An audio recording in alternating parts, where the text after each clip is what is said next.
ಸರಿ ಬಾ ಹೊರಡೋಣ.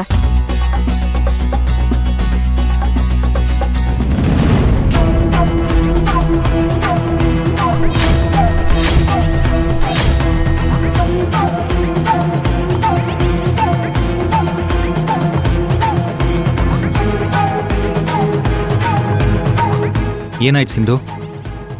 ಏನಿಲ್ವಲ್ಲ. ಮತ್ತ್ಯಾಕೆ ಅಳ್ತಾ ಇದ್ದಾರೆ? ಏನಾಯ್ತು ಸಿಂಧು ಅವರೇ? ಮಗು ಸಿಕ್ಕಿದ ಖುಷಿಗೆ ಅಳ್ತಿದ್ದಾಳೆ. ಹೌದಾ? ಮಗು ಸಿಕ್ತಾ?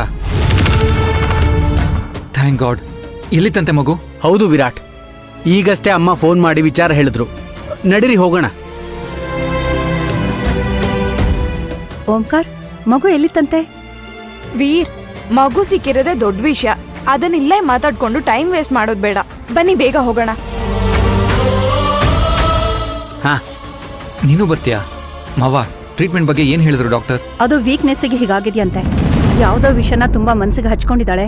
ಸ್ವಲ್ಪ ರೆಸ್ಟ್ ತಗೊಂಡು ಊಟ ತಿಂಡಿ ಮಾಡಿದ್ರೆ ಎಲ್ಲ ಸರಿ ಹೋಗುತ್ತೆ ಅಂತ ಹೇಳಿದ್ರು.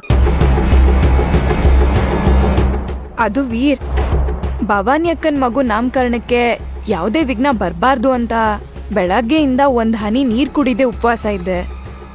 ಅದಕ್ಕೆ BP ಲೋ ಆಗಿ ಪ್ರಜ್ಞೆ ತಬ್ಬಿದ್ಬಿಟ್ಟೆ ಅಷ್ಟೆ. Nothing to worry. ಹೌದು ವಿರಾಟ್, ಡಾಕ್ಟ್ರು ಮೆಡಿಸಿನ್ಸ್ ಎಲ್ಲ ಬರ್ಕೊಟ್ಟಿದ್ದಾರೆ.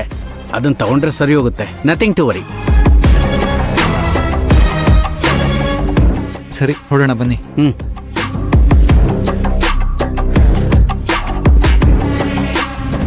ಸಿಂಧು, ಡಾಕ್ಟರ್ಗೆ ಹೀಗೆ ಹೇಳಿ ಅಂತ ಹೇಳಿದ್ದೆ. ಪ್ರೆಗ್ನೆಂಟ್ ಆಗಿರೋ ವಿಷಯ ಸೀಕ್ರೆಟ್ ಆಗಿರ್ಬೇಕಲ್ವಾ, ಅದಕ್ಕೆ. ಮನೆ ಬಿಟ್ಟು ಹೋಗ್ತೀನಿ ಅಂತ ಮಾತು ಕೊಟ್ಟಿದ್ಯಾ, ನೆನ್ಪಿರ್ಲಿ.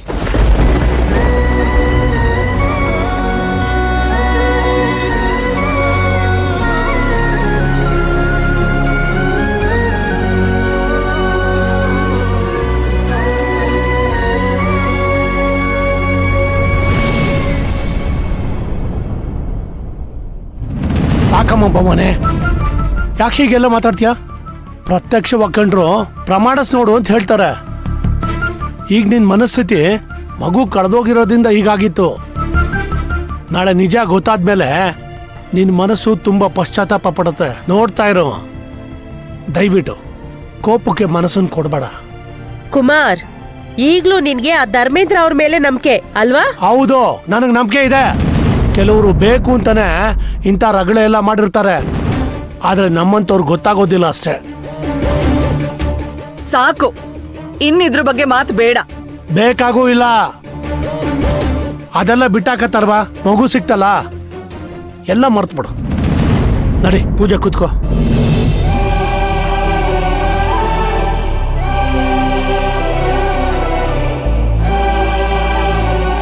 ಪುರೋಹಿತ್ರೆ, ಪೂಜೆ ಶುರು ಮಾಡಿ.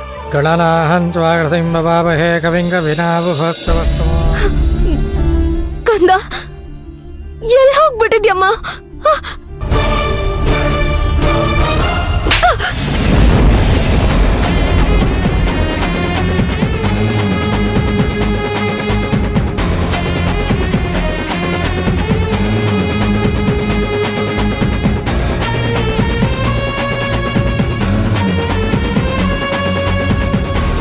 ಅಯ್ಯೋ,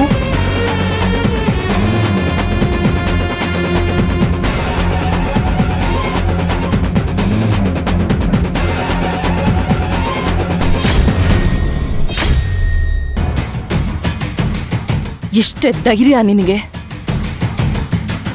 ಧರ್ಮೇಂದ್ರನ್ ಜೊತೆ ಸೇರ್ಕೊಂಡು ನನ್ ಮಗುನ್ ಕಿಡ್ನಾಪ್ ಮಾಡಿಸ್ತೀಯಾ? ಇಲ್ಲ ಅಕ್ಕ, ನನಗೇನು ಗೊತ್ತಿಲ್ಲ.